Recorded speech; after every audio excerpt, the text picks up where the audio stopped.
Awesome. So I guess the question we want to start with is, in your experience as an investor, what is the difference between a startup that is thriving and is successful and the one that has failed? For me, a lot of it is actually just luck, right? I mean, there's a big part of it that's around just timing and market factors and all sorts of other things that actually aren't necessarily in the control of the founder.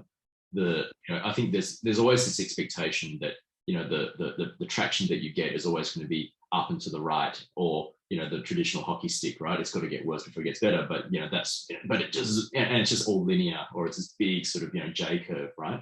Mm-hmm. And just history suggests that that's just not how life works, forgetting about like how startup works. I mean, it's always going to be this jaggedy thing of like, sometimes unpredictability for all sorts of reasons, and it may not necessarily be down to execution. I mean, certainly some teams in startup world can very much be, their success is driven by their capability and their execution.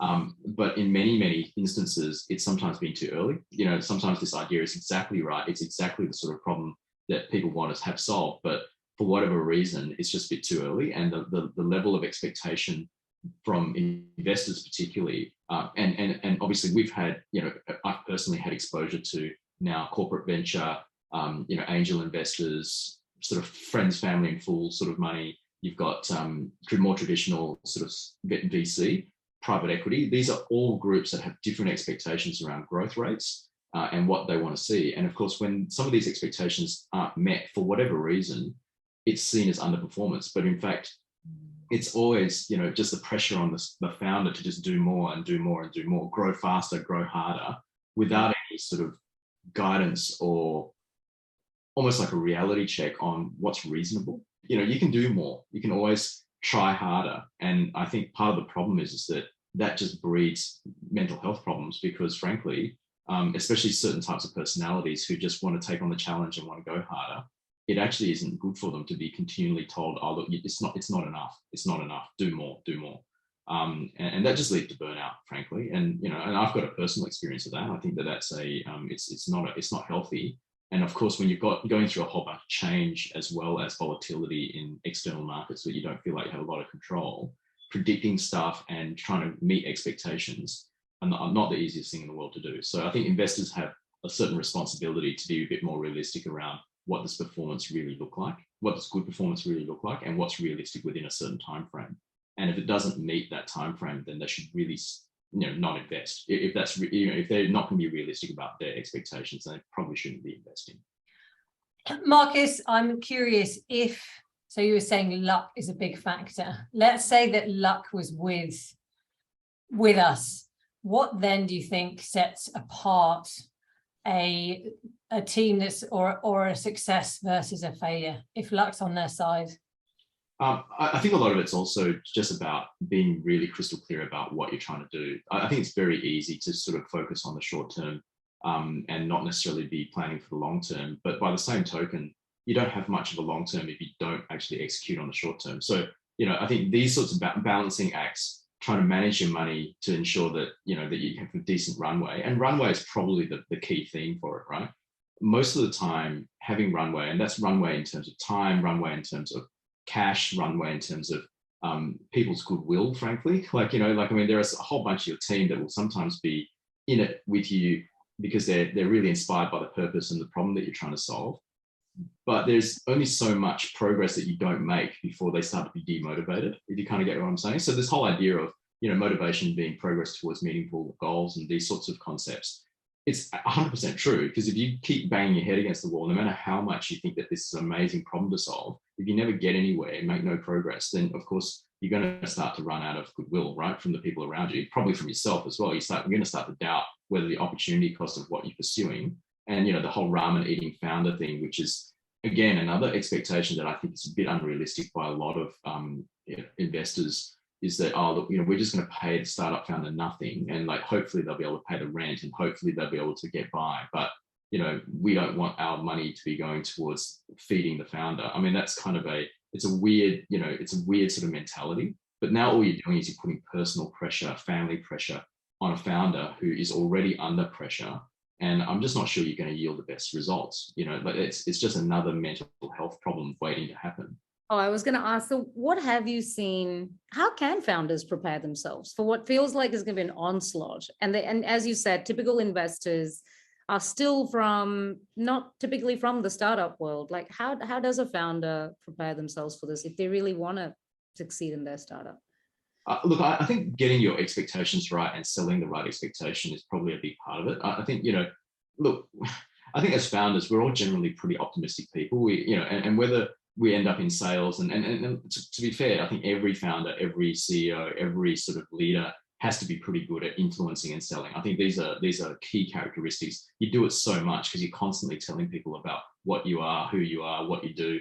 Whether it's for capital raising, whether it's for customer conversations, whether it's for partner conversations, even for team, getting people involved in the team, you're constantly just selling, what it is that you're doing.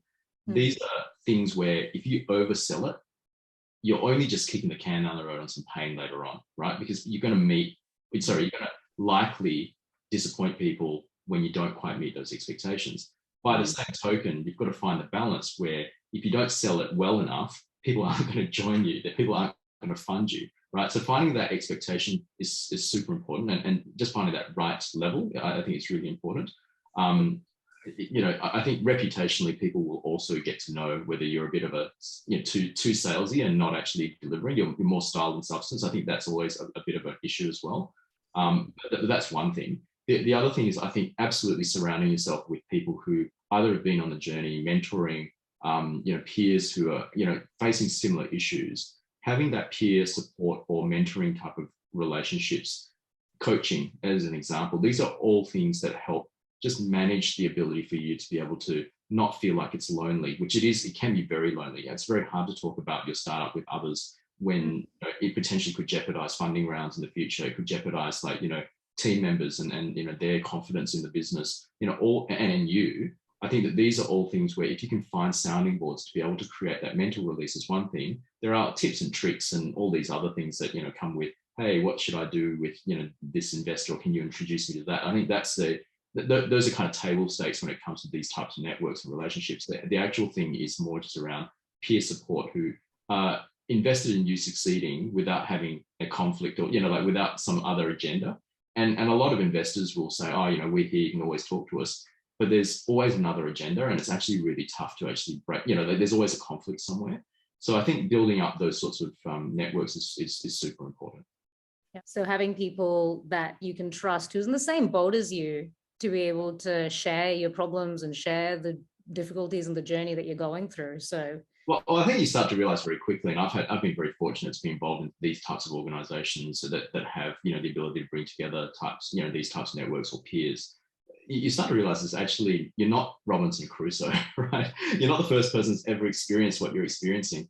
And I think a good part of, and why mental health professionals talk, it involves just being able to reflect and be self-aware, and also be aware that, that you can be vulnerable. These are the sorts of concepts that, unless you're actually taught these things and you actually see it in action, that other successful founders or other successful people have these traits. You don't have to be the super charismatic, super slick, hyper intelligent, hyper salesy sort of guy who can actually, who can do keynotes just without having to refer to notes. You don't have to be super polished in order to succeed. These are all things that form part of the, sheen, I guess, or the romance of startup founders and tech, because, we idolize and romanticize these, billionaire, startup tech founders who can do everything. It's just not reality. Most of these guys are unicorns, and that's fine. But and that's why surrounding yourself with people who are complementary to who you are involves knowing who you are as well, and accepting that you can't be everything, and you can't do everything. So and that's unfortunately the nature of startup as well, is that unfortunately you're funded so much to try and preserve capital and do that sort of thing. You're forced to kind of do everything yourself, and that also breeds this idea of I can't let go, and I can't trust anybody else to do it because I'm the one who I can only rely on myself to do stuff. It's not, again, this breeds probably fairly bad mental health, right? It's the sort of thing where you just put more and more pressure on yourself. So when you're investing, what do you look for when you've got people in front of you? What are the things that you're looking for? my criteria when I look at investment nowadays is probably a bit different from what it was historically, and that probably is unsurprising given that I've had a certain experience of being a founder myself. And so I think I'd be looking at people who have actually got demonstrated resilience. I think at some level, people who are not just all pretend that they're completely buttoned up and they know everything. I think that's actually a bad sign. Like in some ways, if you're thinking that you know everything or you're showing that you know everything, there's a chance you're either not asking the right questions because you think you know everything. You've got no ability to actually think more, that growth mindset of just being more curious, because you're kind of forging ahead without being open. I think these are all dangerous characteristics of people who are more likely to plow a plane into the ground when they keep being told else around you that things are problematic. That's probably one of the key characteristics. The fact that people can be vulnerable is actually a really important, self-awareness thing that I think is actually makes a founder quite investable in that sense. And of course, history of having dealt with resilience, as far as resilience goes, history of dealing with past failures and mistakes is actually a really good sign that that people recognize they're not completely that they're not bulletproof, right? Yep. How do you assess self-awareness when you are in front of somebody, or when they're in front of you? Yeah, it's a great question. I think a lot of it's just around, look, tell me about tell me about your the challenges that you've had. Just give me an example of how you've actually dealt with some of these challenges. And I think when a lot of it feels like it's internally focused rather than we have this concept internally around being having internal locus of control, right? So this idea that you can focus on the things that you can control, and and it comes from you. You'll push through. You have this almost kind of faith or belief that something good will happen in the end, and we just don't know how we're going to get there. But I just have this genuine belief in my ability just to make things happen. Now that's not necessarily a self-awareness issue, but it talks to people who have a certain level of confidence, and not willing to blame the external environment for their results. That is a characteristic that is probably less about self-awareness. From a self-awareness thing, for me, it's more just about how they engage with others and seek feedback. I think that's for me, it's mostly around that, right? And that's kind of the point that I was making around, look, if you're just not open to feedback and you're not open to listening to others because you're so fixated in your way of doing things, that level of flexibility, that coachability, stuff where if I was going to invest and I want to be a mentor to someone, I want to feel like I'm actually making a difference. And if people aren't really listening, it's a problem, right? It probably suggests that they're not that self-aware, to be honest. So when you are listening to pitches, even at that level, I bet you're still having to be on lots of those things, listening to presentations. Yeah. Again, in that 3 or 5 minutes, what are some of the most common things that you see that people do well? And then what are the things that you think, oh, I wish you'd done that better? Or not done that at all?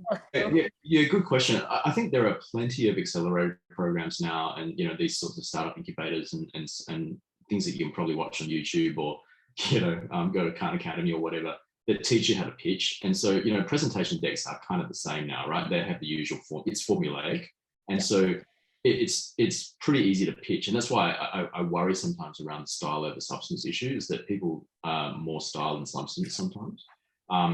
Because they're following a formula rather than having authenticity around who they are and what it is that they're trying to do. It becomes too canned, right? And in fact, that's actually becomes boring because you start to get this vanilla approach to everything. And then it's actually quite hard to pick out, look, is this actually just the canned actor versus the genuine, authentic startup founder who started this business or wanted to solve this problem for the reasons that will actually keep them pushing through?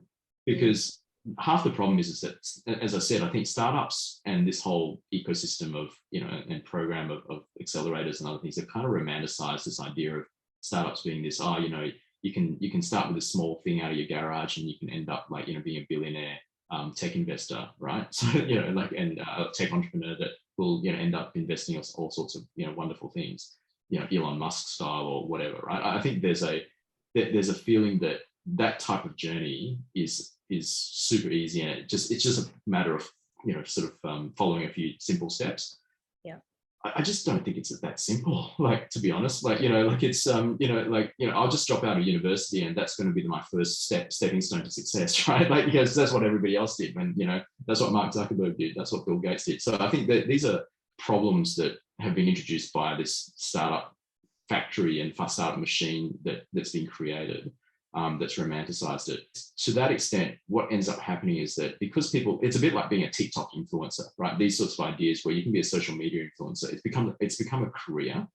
And I fear that people aren't genuinely trying to solve problems. What they're trying to do is they're trying to get rich and do it quickly. And so this just becomes a mechanism to do it.